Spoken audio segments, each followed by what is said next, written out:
Di cuaca yang indah dan cerah ini, Tuhan masih memberikan kesempatan pada kita untuk kita bisa beribadah. Amin Bapak Ibu.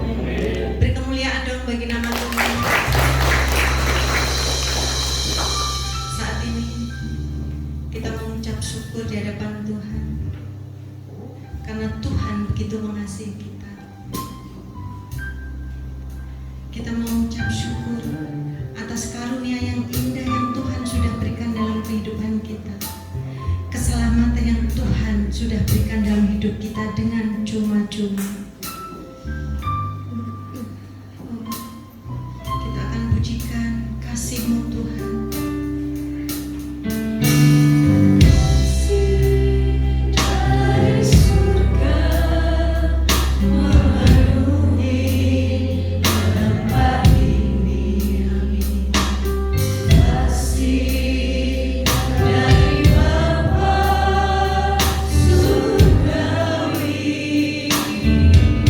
Mari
kami Bapa, inilah kehidupan kami yang kami bawa ke hadapan-Mu, karena kami tahu saat ini kami berada di hadapan hadirat-Mu. Engkau yang ada di tengah-tengah kami, Engkau yang mengalirkan saksi-Mu, sejahtera-Mu, sukacita-Mu dalam kehidupan kami.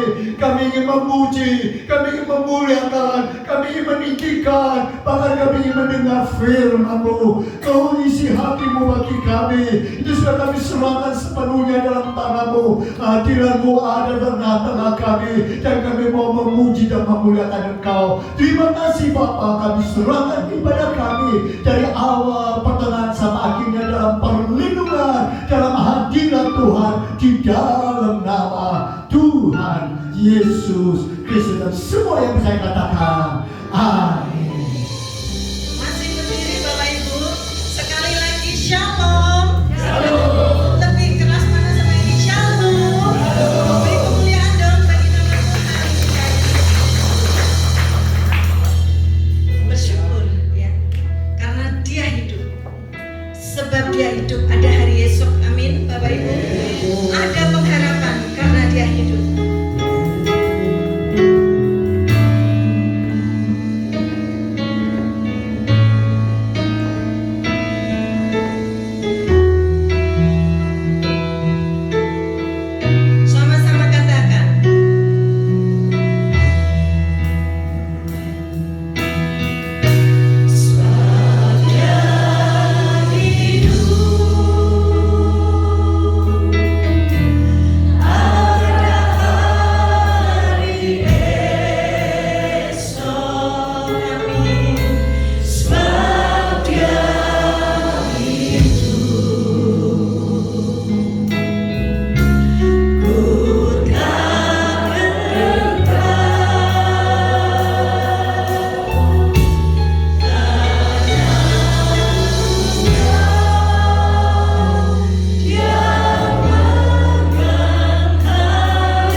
kepada darah dan tubuh Kristus yang sebentar nanti kita akan bersatu bersamanya.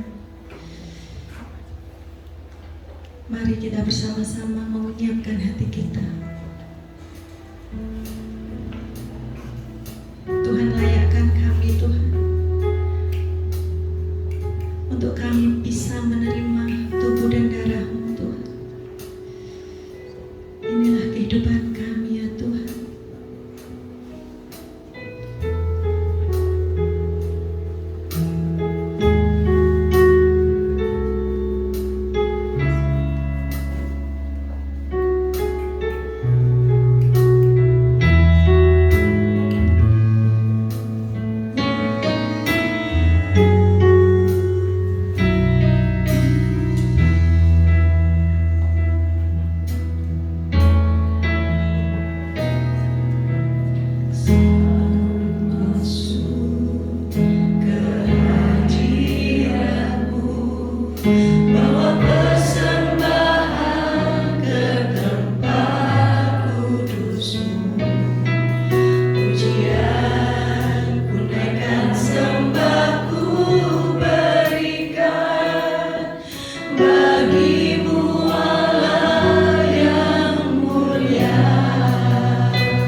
setiap dosa kami. Hanya oleh kuasa darah-Mu sajalah kami disucikan. Dan saat ini Tuhan, kami boleh berada di tempat ini untuk memuji, membesarkan nama Tuhan. Karena Engkau sudah menebus kami dengan harga yang mahal, yaitu dengan darah-Mu sendiri. Itu sebabnya Tuhan, saat ini kami mau duduk diam untuk mendengarkan setiap perkataan firman Tuhan. Sampaikanlah isi hati-Mu kepada kami Tuhan, karena kami siap untuk mendengarkan. Kami mau membuka hati kami, dan biarlah Roh Kudus yang akan menguasai setiap ruangan hati kami dan ruangan di mana kami beribadah saat ini. Kiranya Tuhan sucikan dari segala anasir kejahatan. Biarlah Roh Kudus yang memimpin ibadah ini dari pertengahan hingga pada akhirnya. Kami juga berdoa untuk saudara-saudara kami yang menyaksikan melalui online. Kiranya Tuhan juga akan menolong mereka, membuka hati mereka, agar firman Tuhan bekerja secara luar biasa dalam hidup kami. Terima kasih Tuhan, kami siap mendengar firman Tuhan di dalam nama Tuhan Yesus Kristus yang menjadi juru selamat kami. Dan setiap kita yang percaya katakan amin. Silakan duduk saudara. Puji nama Tuhan. Shalom. Shalom. Saya bersuka cita kalau pagi hari ini kita boleh bersama-sama kembali untuk merenungkan sebagian dari firman Tuhan, karena ini menjadi dasar kita di dalam melangkah di dalam kehidupan kita. Pagi hari ini saya ingin menyampaikan sebuah renungan yang berjudul umat yang dikenal dan mengenal Tuhannya. Mengenal dan dikenal oleh Tuhan. Pepatah mengatakan, tak kenal maka tak sayang. Tak kenal maka tak sayang. Orang yang tahu dan orang yang kenal itu adalah dua hal yang berbeda, ya. Orang yang tahu belum tentu dia kenal. Dan sebaliknya, tetapi orang yang kenal pasti dia mengetahui. Nah, saudara, apa bedanya? Saya tahu siapa Jokowi, ya. Dia adalah Presiden Republik Indonesia yang usianya hampir sama dengan saya. Ya. Dia berasal dari keluarga yang sangat sederhana. Dan dia pernah tinggal di sebuah rumah kontrakan di daerah bantaran Sungai Solo sana. Ya.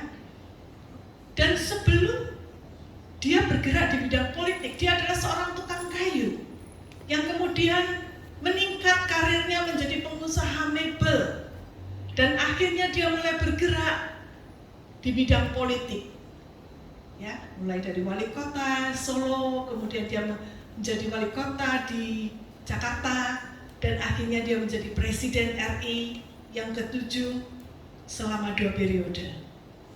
Saya tahu siapa Jokowi, tetapi saya tidak kenal dia secara pribadi. Saya tidak mengenal dia berhadapan muka, ngobrol, santai, minum kopi bareng, nggak pernah, saudara. Jadi itu bedanya. Tahu dan kenal tidak sama. Nah, saudara, banyak orang seringkali salah menilai seseorang itu dari penampilannya, dari bajunya, wah, dari senyumnya, dari yang kelihatan saja. Saya ingat dulu pertama kali Jokowi itu dihujat habis-habisan oleh netizen, ya. Ya, katanya dia orang yang nggak mumpuni lah, yang plonga-plongo lah, yang nggak meyakinkan penampilannya. Gitu kok bisa jadi presiden? Itu pandangan orang pertama kali. Tetapi setelah lewat sekian tahun, mereka kaget. Mereka terheran-heran, loh, orang yang dulunya plonga-plongo kok ternyata sekarang luar biasa, ya. Kinerjanya, wah, hebat. Dia bisa membangun infrastruktur Indonesia, bahkan sampai di pedalaman-pedalaman di Papua juga ya, teman-teman dari Papua, sudah mendunia. Nama Jokowi diakui di seluruh dunia karena kehebatan dari kinerjanya. Nah saudara, bahkan sekarang ini di tahun politik ya, tahun 2024 nanti kita akan menjadi tahun politik ya, di mana di sana dilakukan pemilu ya. Nah, Jokowi yang tadinya disebut orang yang pelongo-pelongo itu katanya sekarang jadi kingmaker-nya politik ya. Dia yang menentukan arah politik ini mau kemana. Nanti siapa calon presidennya, dia yang menentukan. Nah, begitulah seringkali orang salah menilai seseorang itu hanya dari penampilan luarnya saja, padahal dia tidak kenal siapa Jokowi itu sebenarnya. Saudara, pertanyaannya, apakah saudara sudah mengenal siapa Allah saudara? Apakah kita sudah mengenal Allah yang kita sembah, atau kita cuma sekedar tahu? Nah, permasalahannya banyak orang yang mengaku dirinya sarjana teologi ya, ahli Alkitab, tetapi dia itu nggak kenal siapa Allah yang dia sembah, yang dia pelajari. Semua ada di dalam otaknya, teori mengenai Allah dia tahu semua, tetapi dia tidak pernah mempunyai hubungan secara pribadi dan secara langsung dengan Allahnya. Itu sebabnya saudara, saat ini kita mau belajar. Hal yang sama bisa terjadi pada kita. Dan hal yang sama bisa terjadi juga, sudah terjadi pada umat Allah, yaitu umat pilihan Allah, bangsa Israel berapa ribu tahun yang lampau.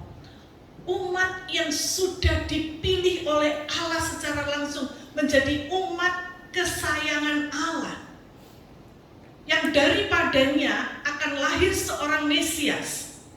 Namun apa yang terjadi dengan umat Allah tersebut?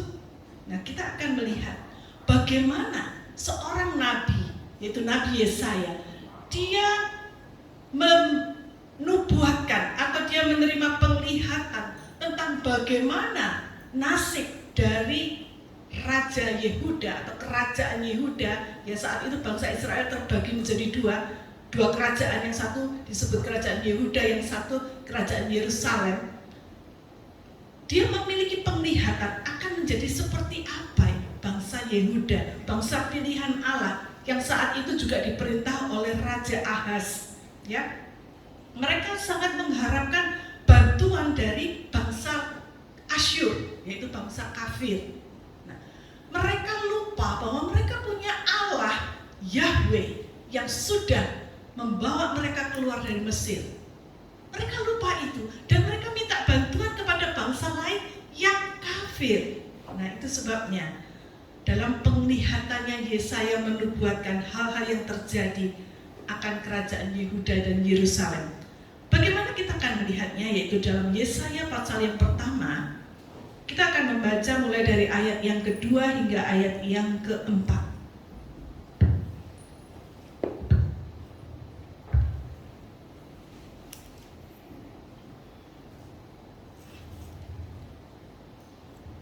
Yesaya pertama, ya, saya akan baca mulai dari ayat 1 saja ya. Penglihatan yang telah dilihat Yesaya bin Amos, yaitu anaknya Amos, tentang Yehuda dan Yerusalem dalam zaman Usia, Yotam, Ahaz, dan Hizkia raja-raja Yehuda. Nah saudara, Nabi Yesaya ini hidup di dalam 4 periode raja yang memerintah kerajaan Yehuda saat itu, yaitu Usia, Yotam, Ahaz, dan Hizkia. Nah, dalam Yesaya ini dia sedang hidup dalam pemerintahan Raja Ahaz. Ya, bagaimana penglihatan yang dilihat oleh Nabi Yesaya? Dalam ayat yang kedua dikatakan, dengarlah hai langit dan perhatikanlah hai bumi, sebab Tuhan berfirman, aku membesarkan anak-anak dan mengasuhnya, tetapi mereka memberontak terhadap aku. Lembu mengenal pemiliknya, tetapi Israel tidak. Keledai mengenal palungan yang disediakan tuannya, tetapi umatku tidak memahaminya. Celakalah bangsa yang berdosa, kaum yang syarat dengan kesalahan, keturunan yang jahat-jahat, anak-anak yang berlaku buruk. Mereka meninggalkan Tuhan, menista yang Maha Kudus Allah Israel, dan berpaling membelakangi Dia. Nah, saudara, ini sebuah sindiran yang halus tapi tajam kepada bangsa yang disebut umat pilihan. Bangsa yang dipilih secara khusus, yang dirawat, yang dilindungi, yang makanannya disiapkan. Ketika mereka keluar dari Mesir, Tuhan menyiapkan. Ketika mereka ada di padang pasir selama berputar-putar selama 40 tahun, mereka disiapkan mana, burung dara, sehingga mereka boleh tetap bertahan dan anak cucu mereka bisa masuk ke tanah perjanjian. Tuhan memelihara, Tuhan merawat umat pilihan, umat kesayangannya. Tetapi dikatakan dalam ayat yang ketiga, lembu aja mengenal pemiliknya, tetapi Israel enggak. Keledai mengenal palungan atau tempat makan yang disiapkan oleh Tuhannya. Saudara, keledai dan lembu itu adalah binatang yang dianggap tidak pandai, ya. Mereka binatang yang bodoh, ya, yang hanya nurut apa yang dikatakan oleh tuannya. Binatang saja yang bodoh bisa tahu siapa tuannya, bisa nurut sama tuannya. Disiapkan makanan, dia makan di tempat di mana dia disiapkan. Tetapi dikatakan umatku Israel tidak memahaminya. Umatku Israel tidak kenal siapa tuannya. Nah, ini persoalannya. Persoalan yang terbesar bagi orang Kristen itu adalah dia tidak mengenal siapa Allahnya. Dia cuma tahu saja, tetapi tidak mengenal secara pribadi. Dia cuma ngerti siapa Tuhan yang dia sembah, tetapi dia tidak punya hubungan secara langsung, secara pribadi dengan Allah yang dia sembah. Itu persoalan. Saudara, dikatakan umat Allah yang tidak kenal siapa Allahnya, itu derajatnya lebih rendah daripada lembu dan keledai, daripada binatang yang bodoh. Sudah betul kata pepatah tadi mengatakan tak kenal maka tak sayang. Kalau kita tidak mengenal siapa Allah kita, kita tidak akan pernah bisa menyayanginya. Kalau kita tidak kenal siapa Allah yang benar, yang kita kenal hanya Allah gadungan, itu sebabnya kita salah menyembah Allah. Dan kita tidak tahu cara menyembah yang benar. Kalau kita tahu, maka kita akan bisa sayang. Dan akan menghindarkan kita dari persoalan-persoalan yang tidak perlu terjadi dalam hidup kita. Dan kita akan mengalami berkat yang luar biasa ketika kita tahu dan mengenal siapa Allah yang kita sembah. Nah, sekarang pertanyaannya, bagaimana caranya saya mengetahui apakah saya sudah kenal sama Allah yang benar atau belum? Caranya tahu gimana, Bu? Nah, saya kasih tahu ciri-cirinya, ya. Ciri-ciri orang yang mengenal Allahnya. Yang pertama, dia memiliki semangat yang besar. Dia punya energi yang besar. Dan dia punya keberanian yang besar untuk bertindak bagi Allahnya. Ya, perhatikan. Dia punya semangat.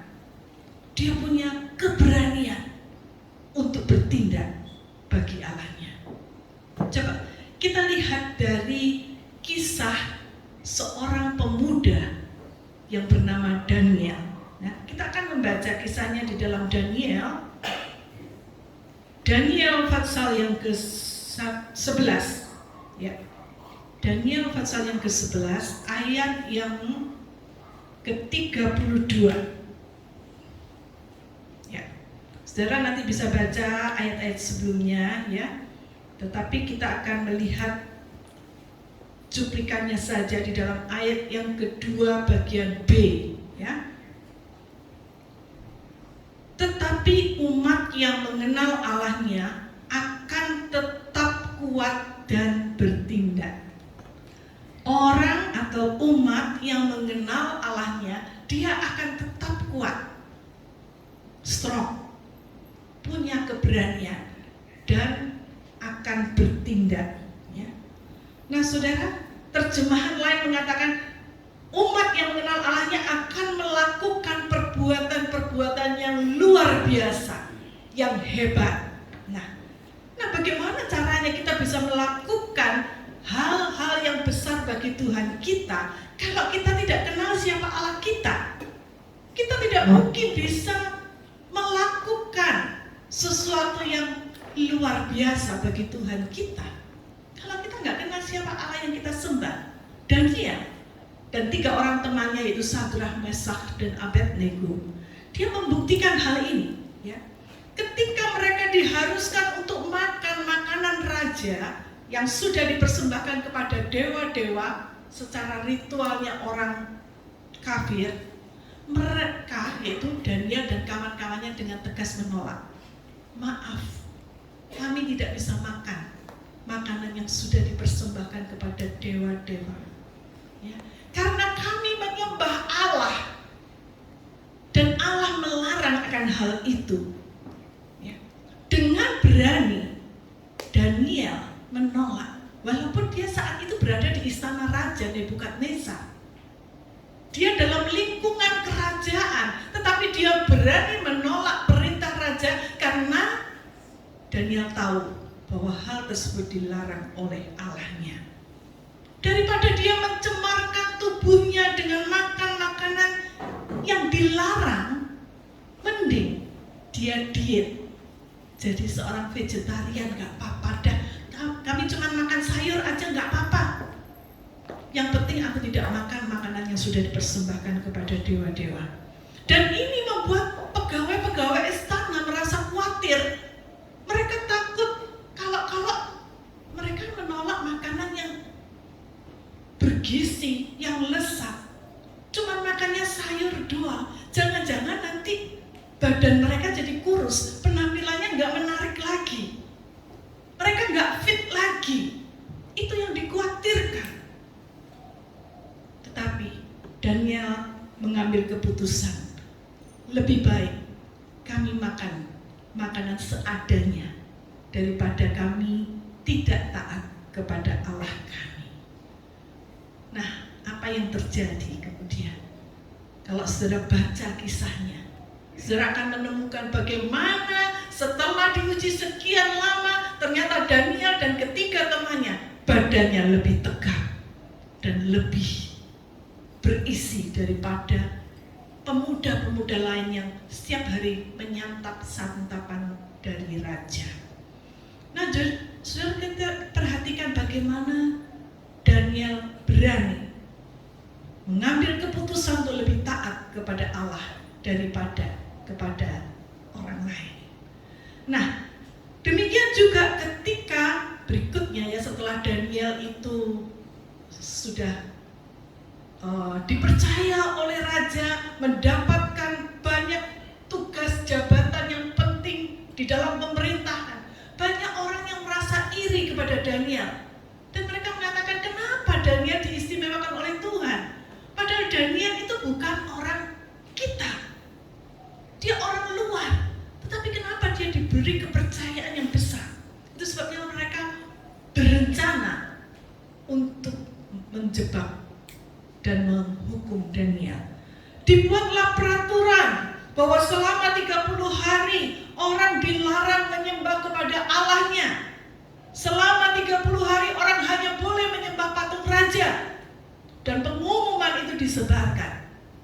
Mengapa? Karena mereka tahu bahwa Daniel itu setiap hari selama 3 kali selalu berada di tempat tertentu di rumahnya, di loteng rumahnya, dan dia berdoa kepada Allahnya dengan jendela yang terbuka sehingga semua orang bisa melihat. Mereka tahu dengan sengaja dibuat aturan tidak boleh menyembah Allah selama 30 hari kecuali patung raja. Ketika pengumuman itu dikeluarkan, bagaimana reaksi Daniel? Apakah dia mau menaati aturan yang dibuat oleh raja? Sudah distempel sama stempelnya, meterainya raja, berarti itu sah, berarti itu dari raja. Tetapi Daniel berani menolak dengan tegas dan mengatakan, maaf, saya akan tetap menyembah kepada Allahku.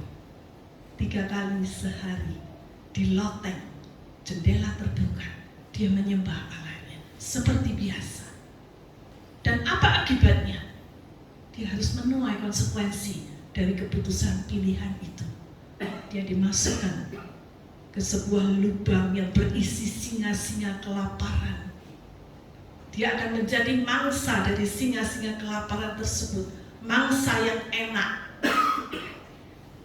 Tetapi apa yang terjadi? Tuhan bungkam mulut-mulut singa yang kelaparan itu, sehingga Daniel sehat terus, tidak diapa-apakan, dan dia boleh diangkat kembali.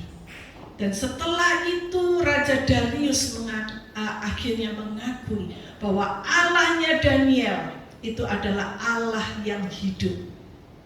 Dan akhirnya dia kemudian juga mempercayai kepada Allahnya Daniel.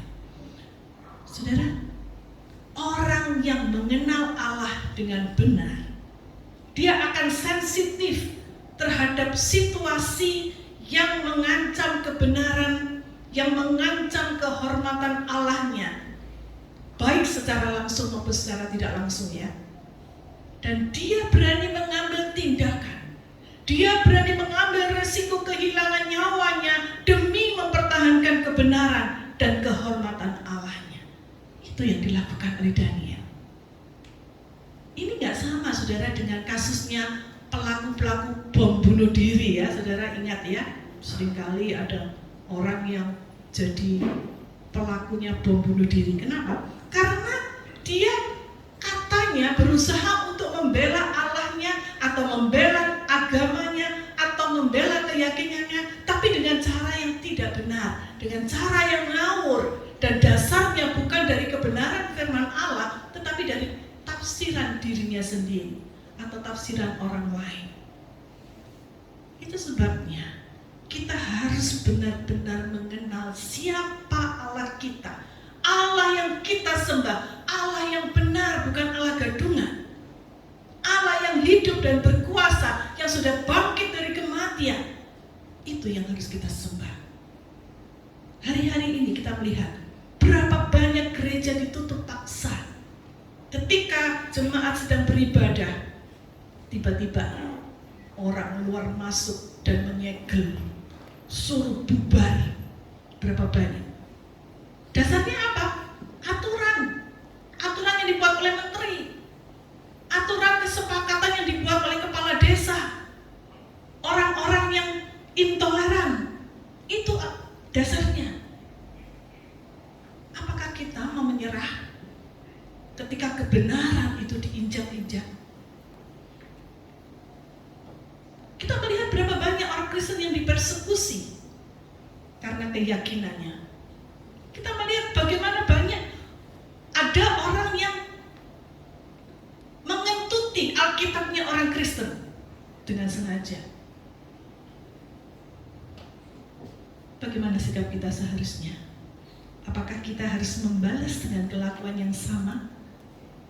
Atau mungkin kita mengatakan pembalasan harus lebih kejam daripada perbuatan?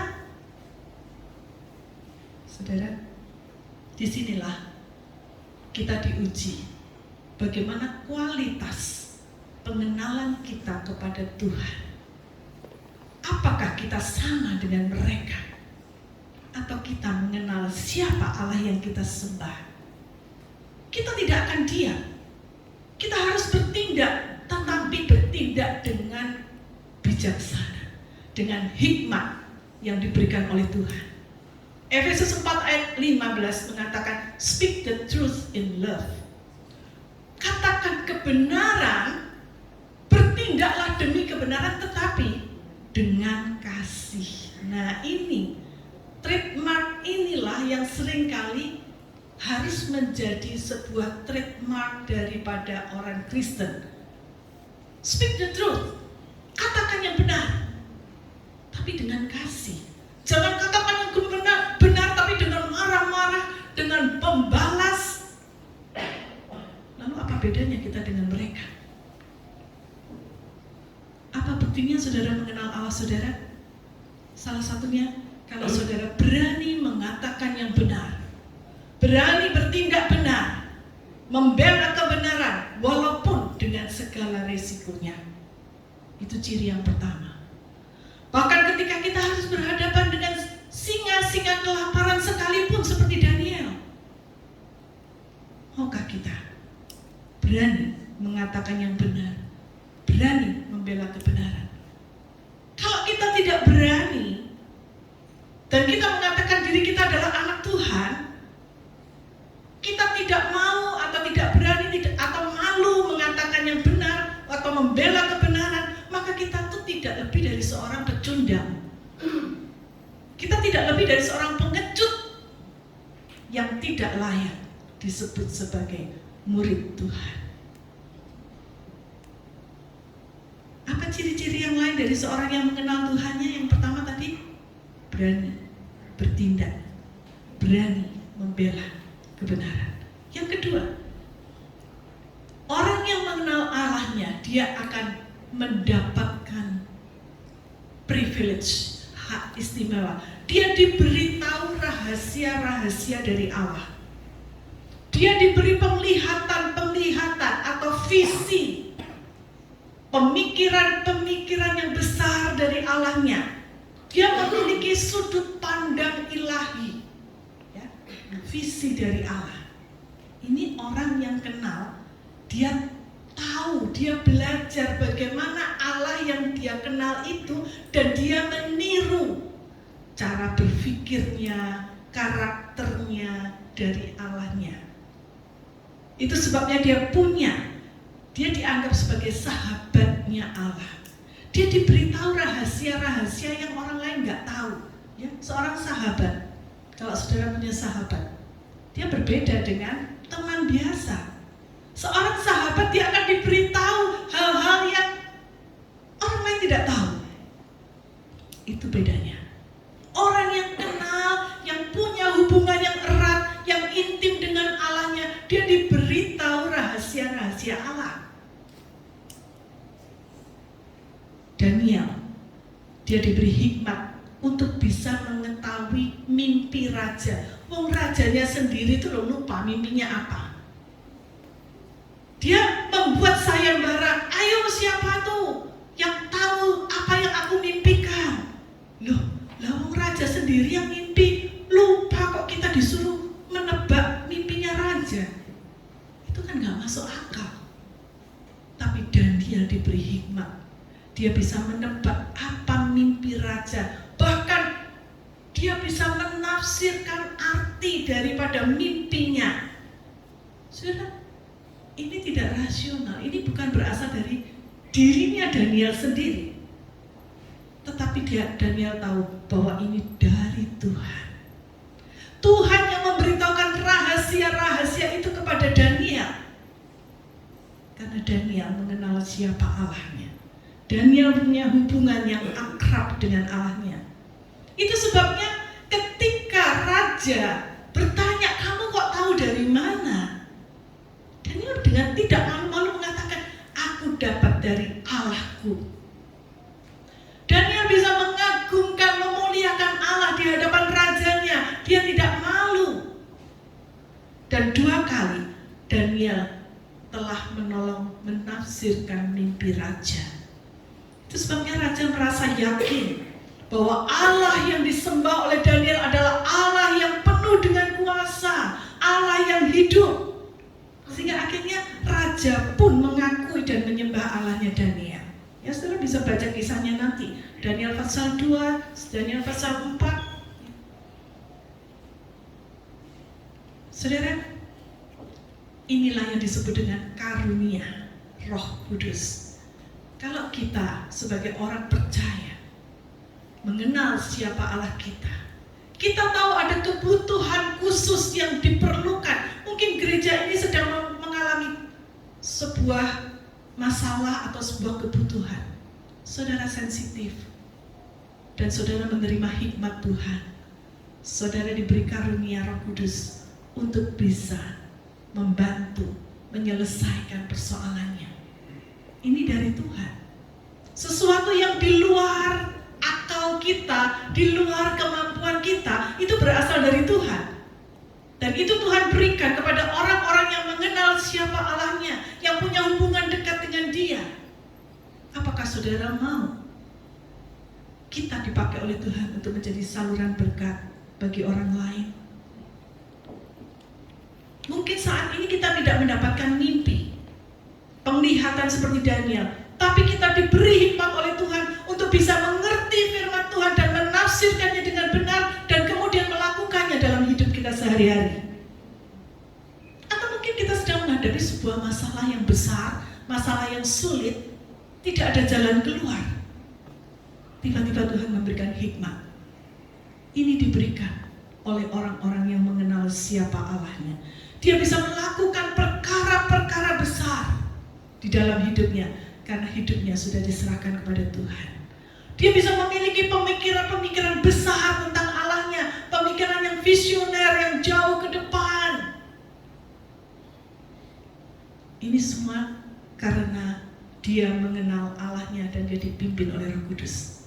Ciri yang ketiga, orang yang mengenal Allah, dia memiliki kepuasan. Dia memiliki damai sejahtera di dalam Allah. Dia nggak bingung cari-cari di luar. Dia nggak takut terhadap hari depannya. Masa depanku gimana ya nanti ya? Kok kelihatannya suram begini ya, madesu ya? Dia nggak takut. Karena dia tahu bahwa hidupnya ada di dalam genggaman tangan Allah yang berkuasa.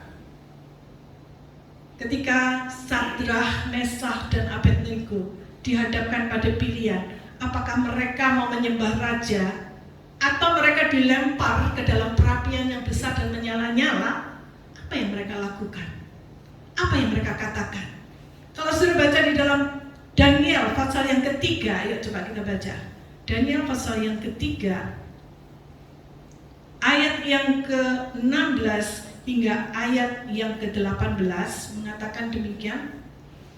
Lalu Sadrah, Mesah, dan Abednego menjawab Raja Nebukadnezar, tidak ada gunanya kami memberi jawab kepada Tuanku dalam hal ini. Jika Allah yang kami puja sanggup melepaskan kami, maka Ia akan melepaskan kami dari perapian yang menyala-nyala itu dan dari dalam tanganmu, ya Raja. Perhatikan ayat 18. Tetapi seandainya tidak, seandainya Tuhanku tidak melepaskan aku dari dapur perapian itu, hendaklah Tuanku tahu, ya Raja, bahwa kami tidak akan memuja dewa Tuanku dan tidak akan menyembah patung emas yang Tuanku dirikan itu. Ini keputusan mereka. Ini pilihan mereka. Walaupun kami harus mati sekalipun Tuhan, Raja, kami akan tetap menyembah Allah. Kami tidak mau menyembah patung-Mu. Dan sudah tahu apa akibat dari keputusan mereka? Mereka dilempar ke dalam perapian yang besar, yang panasnya luar biasa, 7 kali lipat. Orang yang melempar saja jatuh ya kepanasan. Yang dilempar di situ ada Sadrah, Mesah, Abednego. Ada satu lagi sosok yang tidak diketahui siapa dia. Mungkin dia adalah malaikat Tuhan yang melindungi Sadrah, Mesah, dan Abednego. Mereka tidak terbakar, mereka sehat-sehat saja, dan akhirnya mereka dikeluarkan dari perapian tanpa ada bau sangit di rambutnya. Siapa yang melindungi mereka? Allah yang mereka kenal, Allah yang mereka sembah. Itulah kenikmatan dari orang yang mengenal siapa Allahnya. Dia dilindungi oleh Tuhan. Tetapi mereka sudah tahu resikonya. harus mati, nggak apa-apa kok. Nggak apa-apa. Hidup di dunia juga cuma sementara, bukan? Satu kali kita akan mati dengan cara apapun. Tapi kalau kami mati, kami tahu kami berada di tangan siapa. Kami sudah punya pegangan bahwa kami akan mendapatkan hidup yang kekal. Kami akan berjumpa dengan Bapa di surga. Itulah yang dimaksudkan oleh Paulus dalam suratnya kepada jemaat Filipi ketika dia mengatakan, damai sejahtera Allah yang melampaui segala akal, yang gak bisa dimengerti oleh rasio manusia, itu yang akan menjaga hati dan pikiranmu yang sudah bersatu dengan Allah. Jadi ciri orang yang mengenal Allahnya yang ketiga, dia punya kepuasan, dia punya damai sejahtera. Apapun yang terjadi dalam hidupnya, dia gak takut, gak goyah. Saudara ingat ketika Ahok dia diancam, dia akan dipenjara karena dia salah ngomong katanya ya, omongannya dipelintir oleh sebagian orang sehingga dia dikatakan dia sudah menista agama. Apa yang dikatakan oleh Ahok? Dia mengatakan hal ini. Dia mengatakan, gak apa-apa, aku mau diapakan gak apa-apa, aku mau dipenjara oke. Karena bagiku hidup adalah Kristus dan mati adalah keuntungan. Ini hanya dimiliki oleh orang-orang yang mengenal siapa Allahnya. Kalau saudara dan saya juga mengenal siapa Allah kita nggak tahu, kita nggak perlu takut dengan apa yang akan terjadi dalam hidup kita di masa yang akan datang. Dunia boleh bergoncang. Di luar negeri, saya kemarin lihat sebuah video yang sangat mengerikan ya. Seorang pastor wanita di Inggris, ya, Minnesota ya, gereja Lutheran. Mereka mengucapkan credo atau pengakuan iman orang percayanya itu sudah berubah, saudara, sudah diganti karena mereka sudah menjadi penganut daripada LGBT, ya. Jadi pengakuan iman orang percayanya berubah. Sudah diganti dengan yang rainbow itu ya, yang pelangi itu. Mereka sudah mengatakan bahwa Allah itu punya dua ayah dan Tuhan Yesus itu anaknya. Ya, jadi sudah mengerikan, dunia kita saat ini sangat mengerikan. Kalau kita tidak sungguh-sungguh dengan iman yang kuat, kita akan terjerumus. Itu di dalam gereja loh saudara. Makanya hati-hati, gak semua apa yang dikatakan oleh pendeta itu pasti benar. Ya, pegangan kita adalah firman Tuhan. Ya, firman Tuhan. Orang yang hidupnya, yang mengenal Tuhan dengan benar, dia akan mendapatkan damai sejahtera. Amin. Dia tidak akan takut terhadap masa depan. Terus gimana caranya, Bu? Bagaimana caranya saya bisa tahu bahwa saya sudah mengenal Allah dengan benar? Caranya gampang. Cocokkan dengan firman Tuhan. Saudara sudah belajar firman Tuhan saudara dengan benar enggak? Alkitab yang saudara miliki, apakah saudara sudah baca, sudah pahami, sudah praktekkan belum? Karena disitulah standar hidup orang percaya. Kalau saudara nggak pernah baca Alkitab saudara, gimana saudara tahu standarnya? Itu manualnya, buku pedomannya orang percaya. Saudara tahu mana yang benar, mana yang salah kalau saudara baca Alkitab. Kalau saudara nggak pernah baca Alkitab, ya saudara nggak ngerti. Diseleweng-selewengkan sedikit, oh iya ya, oh ya nggak apa-apa ya. Ternyata nggak apa-apa ya, seperti itu. Bahaya saudara. Itu sebabnya jangan malas baca Alkitab, karena disitulah pengenalan kita kepada Tuhan. Kalau saudara tidak pernah baca, pengenalan saudara hanya dangkal. Saudara cuma tahu, tapi saudara tidak kenal siapa Tuhan saudara. Nah, tapi sebaliknya kalau saya tanya, apakah kalau saya sudah baca Alkitab, apakah kalau saya sudah jadi sarjana teologi yang belajar Alkitab secara khusus, sudah menjadi Master of Theology, Doctor of Theology, maka saya pasti sudah mengenal Allah. Gimana? Belum tentu, saudara. Banyak orang yang doktor teologi, tetapi pengenalan kepada Allahnya nol. Bahkan mereka bisa jadi ateis, walaupun sudah doktor teologi. Orang Farisi, ahli Taurat, yang tahu Alkitab mereka, tapi justru mereka lah yang mendorong orang-orang untuk menyalibkan Yesus. Ngeri, saudara. Kalau saudara cuma tahu tapi nggak kenal. Di mana kekurangan kita? Seringkali kita tuh cuma yaitu tahu tapi tidak melakukan kebenaran firman Tuhan. Nah, itu sebabnya jangan sampai pada saat nanti kita ketemu sama Tuhan Yesus datang ke dunia yang kedua kali, kita mengatakan, Tuhan, Tuhan, aku ini loh anakmu Tuhan.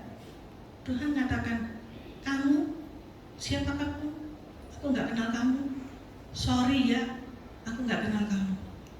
Matius 7 ayat 21-23. Bukan setiap orang yang berseru kepadaku, Tuhan, Tuhan, akan masuk ke dalam kerajaan surga, melainkan dia yang melakukan kehendak Bapa-Ku di surga. Hanya orang yang mengenal Tuhan, yang melakukan kehendak Bapa di surga, itulah yang berhak masuk dalam kerajaan surga. Jadi jangan heran kalau di dalam kerajaan surga tidak seluruhnya orang Kristen ada di sana. Mereka hanya tahu siapa Tuhannya, tetapi mereka tidak mengalami hubungan pribadi dengan Allahnya. Hal terbesar dalam hidup kita adalah mengenal dan dikenal oleh Allah kita. Hari ini kita memperingati kembali bagaimana Yesus sudah mengorbankan dirinya karena dia sangat mengasihi kita. Dia sudah menyediakan jalan agar kita bisa dikenal dan mengenali Allah. Dia sudah turun ke dunia. Dia sudah mati bagi saudara dan saya untuk menebus dosa kita. Semua itu dilakukan supaya kita bisa mengenal siapa Allah kita. Dia sudah menjadi jembatan. Salib itu menjadi jembatan di mana kita bisa berjumpa dengan Bapa di surga.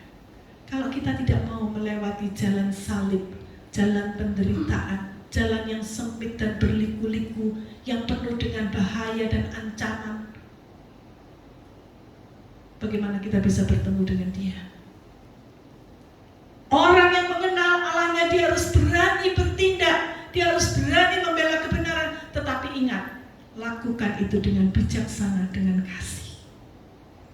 Orang yang mengenal Allahnya, dia tahu, dia memiliki energi, semangat untuk mengutamakan Tuhan lebih dari yang lain. Dia diberi hikmat oleh Tuhan untuk mengerti isi hati Tuhan, apa yang harus dilakukan dalam masa-masa sulit. Dia diberitahu rahasianya oleh Tuhan. Orang yang mengenal Allahnya, dia puas. Dia nggak perlu cari-cari lagi di luar, nggak perlu dengan hiburan-hiburan, hajat dan seterusnya, karena dia sudah puas dengan Allahnya. Ada damai sejahtera dalam hidupnya. Apapun yang terjadi, dia tidak khawatir. Hari ini Tuhan sudah siapkan tubuh dan darahnya untuk kita pakai bersama-sama, bersatu dengan tubuh dan darah kita, supaya kita boleh kembali, hubungan kita itu direkatkan kembali dengan Tuhan. Kita boleh mengenal siapa Allah kita dan dikenal oleh Allah kita. Amin. Kita akan bersama-sama menyanyikan sebuah lagu. Dengan darahmu kau tebus dosaku, dengan nyawaku Tuhan kau tukar hidupku. Kini aku sepenuhnya milikmu. Akulah anakmu, anak yang mengenal siapa bapaknya.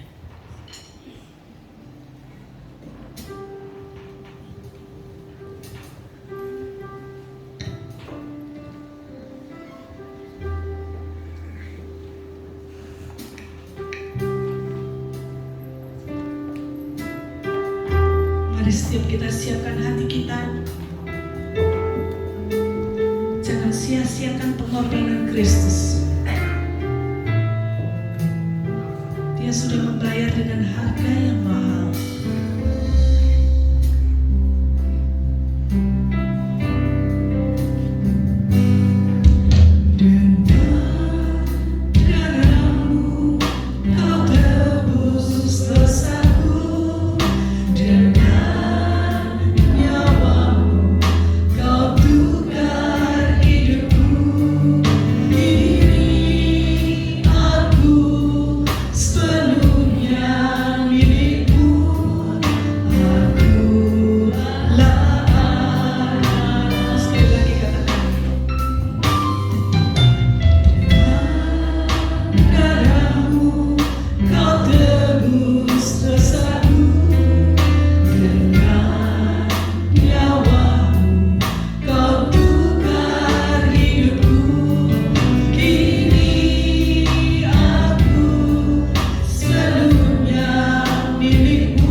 Seperti ada tertulis di dalam Alkitab, agar kita memperingati sengsara Tuhan kita Yesus Kristus hingga Ia datang kembali.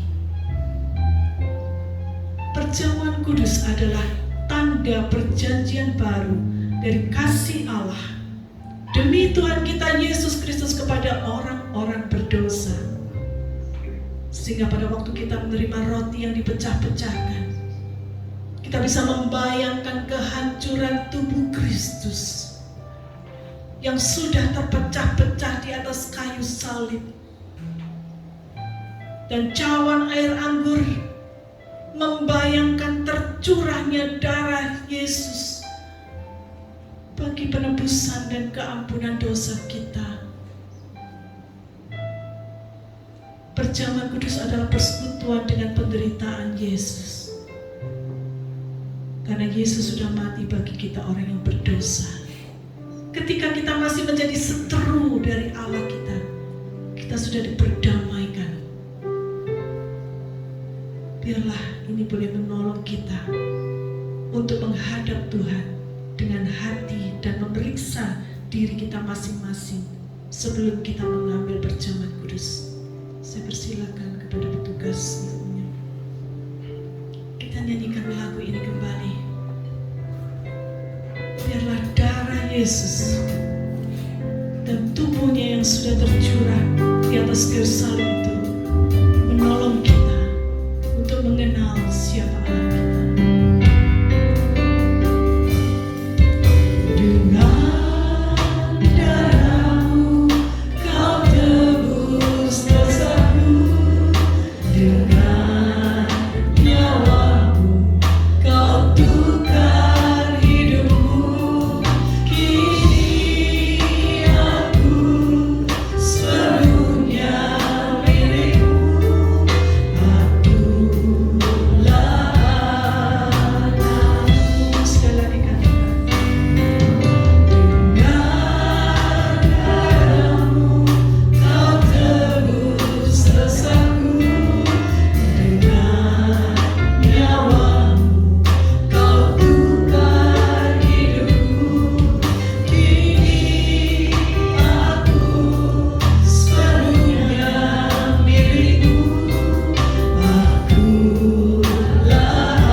Ia berdosa terhadap tubuh dan darah Tuhan.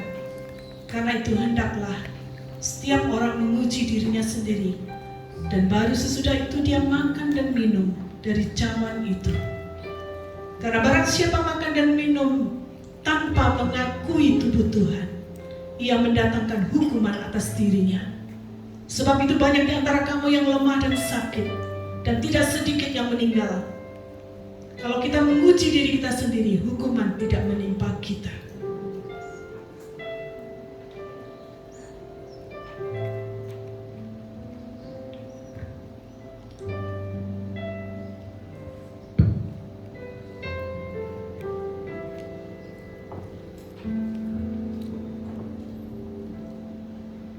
Saudara, demikian juga dia mengambil cawan anggur.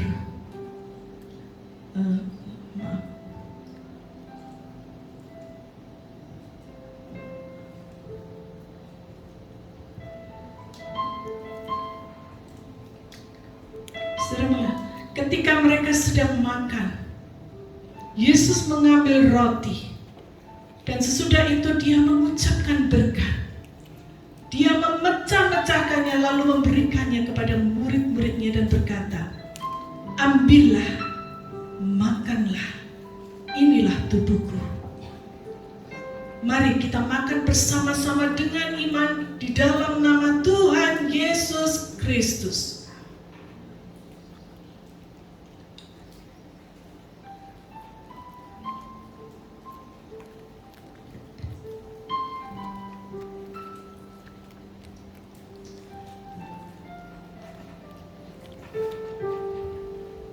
Demikian juga dia mengambil cawan. Sesudah makan lalu berkata, "Cawan ini adalah perjanjian baru yang dimeteraikan oleh darahku. Perbuatlah ini setiap kali kamu meminumnya, menjadi peringatan akan daku. Sebab setiap kali kamu makan roti dan minum cawan ini, kamu memberitakan kematian Tuhan sampai Ia datang."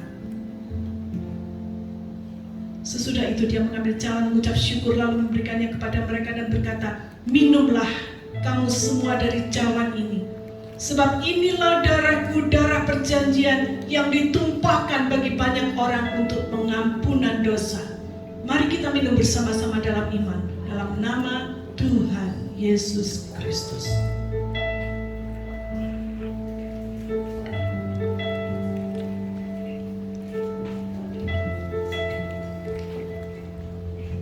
Setiap kita yang mau mengucap syukur kepada Tuhan boleh mengangkat kedua tangannya.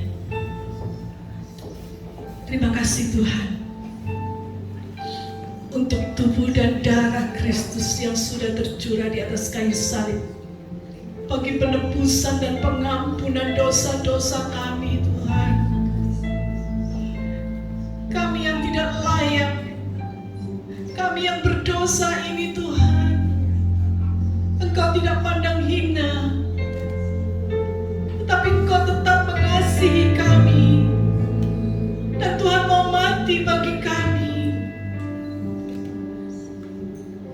Biarlah ini Tuhan mengingatkan kami senantiasa Tuhan. Kami berhutang nyawa kepadamu Tuhan. Dan kami mau serahkan hidup kami untuk lebih mengenal Engkau secara pribadi. Dan kami boleh dikenal oleh Allah ketika Engkau datang kepada di dalam dunia untuk yang kedua kalinya. Ketika Engkau memanggil kami pulang, Engkau mengenal kami dan mengatakan, "Sabaslah Engkau, hai hambaku yang baik. Kau yang setelah setia dalam perkara-perkara yang kecil, aku akan mengaruniakan kepadamu tanggung jawab yang lebih besar. Masuklah dalam kebahagiaan Tuhanmu." Inilah yang kami rindu dengar ketika kami menghadap Engkau nanti Tuhan. Biarlah tubuh dan darah Kristus yang sudah bersatu dengan tubuh dan darah kami boleh mengingatkan kami senantiasa bahwa kami yang tidak layak ini, Tuhan sudah layakkan kami untuk menjadi anak-anak-Mu dengan darah-Mu, dengan tubuh yang sudah tercapit-capit di atas kayu salib. Terima kasih Tuhan. Terima kasih untuk pengorbanan-Mu. Jadikan kami seturut dengan kehendak-Mu. Di dalam nama Tuhan Yesus, setiap kita yang percaya katakan amin. Silakan duduk saudara.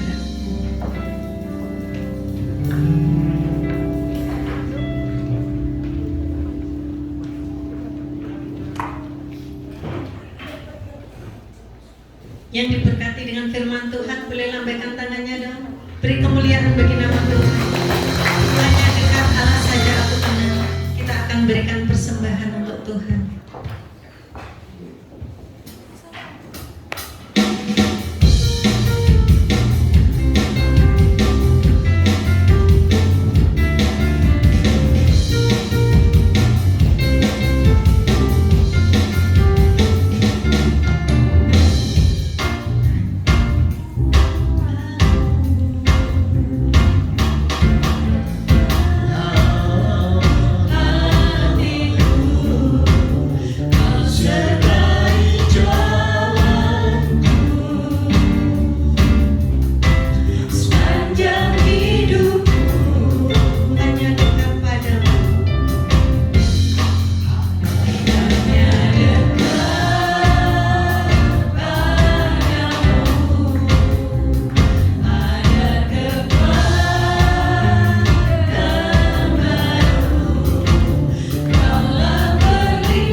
kami membawa seluruh kehidupan kami ke dalam tangan-Mu.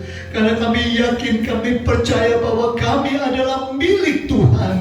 Kami adalah umat yang sudah Kau tebus. Seluruh kehidupan kami adalah milik Tuhan. Itu sebabnya kami mau benar-benar mengenal Tuhan.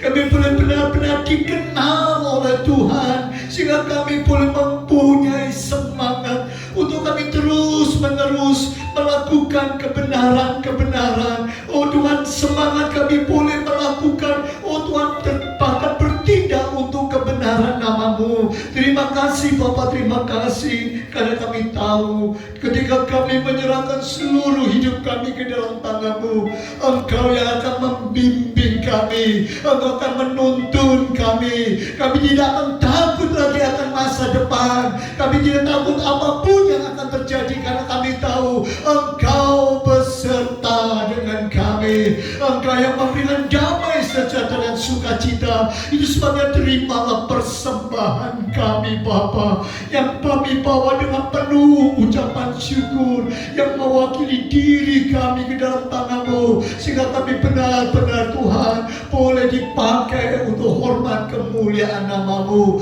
Terima kasih Bapa, terima kasih. Kami mau menyerahkan sepenuh dalam tangan-Mu. Saat ini kami juga teringat saudara kami yang saat ini membutuhkan uluran tangan-Mu. Oh Tuhan, sebagaimana Engkau sudah menjamah kami, Engkau sudah menolong kami, Engkau juga menolong saudara kami yang lain. Kami berdoa untuk Ibu Susi, kami berdoa untuk pemulihan kesehatan Pak Hartono, untuk Ibu Kris Tuhan. Kami menyerahkan saudara pemulihan kesehatan dari saudara kami Jeremy Aristo. Kami juga teringat saudara kami Michael. Kami serahkan mereka semua dalam tangan-Mu, karena kami yakin, kami percaya Engkau yang akan menjamah mereka dan menolong mereka. Terima kasih Bapa, terima kasih. Kami juga berdoa, oh Tuhan, untuk saudara kami yang saat ini Tuhan sedang dalam pergumulannya, baik dalam pekerjaannya, dalam sekolahannya, dalam Tuhan pendidikannya. Kami serahkan mereka semua dalam tangan-Mu. Bila tangan kasih karunia-Mu yang menyertai mereka. Kami juga berdoa untuk saudara kami Pilki Bapa, yang oh Tuhan, Engkau sudah memanggil pulang kakaknya, Kau menghiburkan dia sehingga dia mendapat kekuatan daripada Tuhan untuk menghadapi semuanya.